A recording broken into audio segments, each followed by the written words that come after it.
మళ్ళీ మీ పర్సనల్ విషయానికి వస్తే మీరు సినిమా చేయక ఎన్ని సంవత్సరాలు అయింది సార్ గ్యాప్ ఎన్ని రోజులు అయింది మీరు సినిమా చేయక?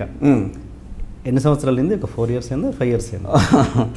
2009లో చేశాను, మళ్ళీ మొన్న 2015 ఎండ్లో చేశాను ఒక సినిమా ఓవర్ యాక్షన్ అని. ఓకే, అది రాలేదు అది అంటే ఓకే చాలా రిలీజ్ అవ్వాల్సింది. ఓకే, అది ఈ మనీ మానిటరింగ్లో. అంటే నేను అనేది ఏంటంటే ఇంత టైం పీరియడ్ మీరు ఎలా గెట్ ఆన్ అవుతారు?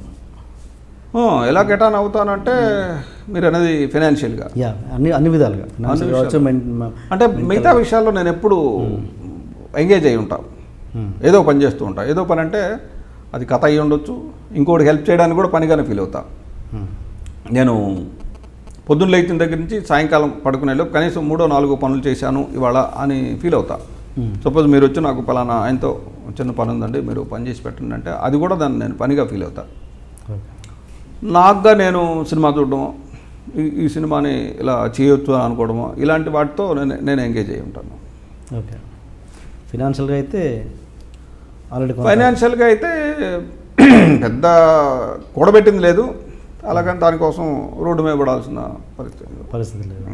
ఇంకోటి ఏంటంటే నా సినిమా చేయకుండా ఉండడానికి కారణం ఏంటంటే ఇది బ్యాడ్. నాతో సినిమా చేద్దామని వచ్చిన వ్యక్తికి నేను క్లియర్గా ఎక్స్ప్లెయిన్ చేసి చెప్తా. ఓకే, దీనివల్ల నష్టాలు, సినిమా తీస్తే ఏం జరుగుద్ది, దాన్ని మీరు సిద్ధంగా ఉన్నారా?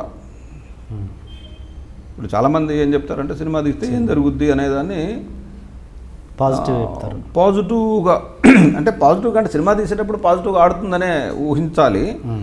బట్ అలా జరగకపోతే అదే ఫ్రైడే మార్నింగే తెలుస్తుంది మన సినిమా ఏమిటనేది. అప్పుడేంటి నేనేమంటానంటే ఈ సినిమా కారణంగా మీ దైనందిన జీవితంలో మార్పు ఏమి రాకపోతే, ఒకవేళ అనుకోని ఫలితం మనకి దొరికితే రాకపోతే ఓకే అండి, లేదు మీరు ఒక 70, మీ బ్రదర్ ఇలాగ 30, వాడి తోడల్లుడు ఇంకో 40, వాడి చిన్నప్పుడు ఫ్రెండ్ ఇంకో 70, వీళ్ళందరూ కలిపి సినిమా అంటే వద్దు. ఎందుకంటే ఈ చైను తెగిపోద్ది. మీ తోడల్లుడు ఫ్రెండ్ రాకపోవచ్చు, మధ్యలో సినిమా ఆగిపోద్ది. మీకంటే నాకు ఎక్కువ ఇబ్బంది, సినిమా ఆగిపోయిందని, మీ డబ్బు మళ్ళీ వెనక్కి రాదు.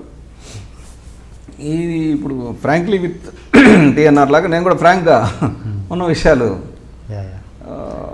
క్లియర్గా చెప్పడంతో ఎవరు కూడా భయంతోనో డబ్బు పోద్ది అనేదంతా ముందుకు రారు. చాలా ఎక్కువ మంది అంటే సినిమా తీస్తే మీకు డబ్బులు వస్తాయి, మీరు పెట్టిన డబ్బుకి 10 వస్తాయి అని వాళ్ళని ఉత్సాహపరిచి, ఉద్రేకపరిచి, ఉల్లాసపరిచి సినిమా మొదలు పెడతారు. నేను అది లైక్ విశ్వనాథ్ గారు కూడా అలాగే అది మనకు తెలిసినప్పుడు అంటే ఇప్పుడు ఇవాళ సినిమా తీస్తే రిలీజ్ కూడా ప్రొడ్యూసర్ ప్లాన్ చేసుకొని రిలీజ్ చేయాలి, పబ్లిసిటీ చేసుకోవాలి, రిలీజ్ చేయాలి. అప్పుడే ఏ చిన్న సినిమా అయినా బతుకుద్ది. మీ విషయానికి వస్తే కొన్ని సినిమాలు ఎల్లుండి స్టార్ట్ అవుతాయి, రేపు స్టార్ట్ అవుతాయి అనుబోధంగా కూడా క్యాన్సిల్ అయిన సందర్భాలు ఉన్నాయంట. అది ఎంతవరకు నిజం? లేవా? నాకు తెలిసి లేవు. మీరే ఒక ఇంటర్వ్యూలోనో ఇక్కడ చెప్పినట్టు నాకు బాగా గుర్తు. ఎల్లుండి ఓపెనింగ్ దాకా వెళ్ళి ఆగిపోయిన సినిమా లేదు నాకు తెలిసి. లేదా స్టార్ట్ అయిపోయి అసలు లేదు, ఆల్రెడీ బుక్ అయిపోయి అంత అయిపోయి క్యాన్సిల్ అయిన సందర్భాలు మీరే చెప్పారు. బట్ ఓకే, మీరు ఒక ఇంటర్వ్యూలో దేంట్లో టెక్స్ట్లోనే ఏదో చదివారు, మొత్తానికి ఉంది, అది నా దగ్గర ప్రూఫ్ కూడా ఉంది. ఒక్క సినిమా లాస్ట్ ఇయర్కి ముందు ఒక సినిమా దాదాపు ముందుకు వెళ్ళాల్సిన సినిమా ఆగిపోయింది. దాని డీటెయిల్స్ నేను ఇప్పుడు ఓకే ఓకే ఓకే చెప్పడం కూడా నాకు పెద్దగా ఇష్టపడలేదు. ఓకే, అండ్ అది ఒకటే సినిమా. ఓకే, అంటే అది లొకేషన్ హంటింగ్ దశలో ఇంట్రొడక్షన్ కొంచెం హెవీగా ప్లాన్ చేశాం. అసలు ఏంటి అన్యాయం, ఏంటి దౌర్జన్యం? 3 రోజుల నుంచి మోసం ఉన్నట్టున్నాయి మొఖాలు. ఎవర్రా మీరు? జూనియర్ ఆర్టిస్ట్ ఉన్నది కూడా లేదు కదా, ఎక్కడ పట్టాడు రా బాబు వీడిని? I love you. పోతారా రే, నాశనం అయిపోతారు. జిమ్మి అన్నారేమి? ఇదే సార్ జిమ్మి. అవులే ఆన్లైన్ అవుతున్నా నీకు. Hey where are the couple, I want to shoot. ముందు కళ్ళద్దాలు పెట్టుకుని మా కండిషన్ చూడరా Kaabil. So please do subscribe to Lolo K please. iDream 1 million subscribers ki reach ayindandi. Congrats to iDream Media on reaching 1 million subscribers. iDream Media on 1 million subscribers reach Sangu. All the best and congratulations to you.